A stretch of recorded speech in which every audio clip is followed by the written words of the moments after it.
So yun guys, magandang araw. So meron tayo ditong ginawang Toyota Fortuner replace fuel filter, naka-indicate sa kanyang panel board.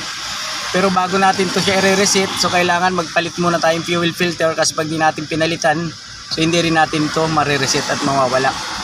Ayan replace fuel filter. So ang gagawin natin mga boss, patay natin yung makina. Tapos bibilang tayo mga 6 na sa ignition nya. On off 1 seconds lang naman. 2. Kailangan ma'am ganyan ha. So manong-manong reset lang to. Wala tayong ginamit na scanner.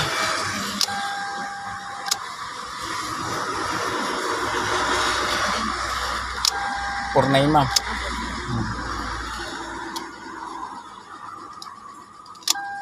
Tapos pang-6, start natin. Tapos pupunta tayo doon sa Ma'am, ikaw mag-start ha. Sige madam, start.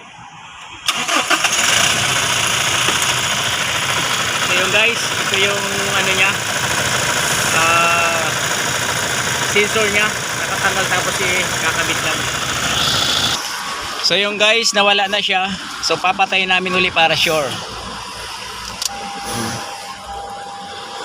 Tapos start.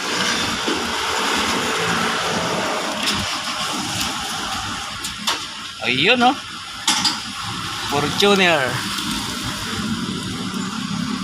Ayun, wala na. So ganun lang kadali, di ba? Napaka very easy lang. Success.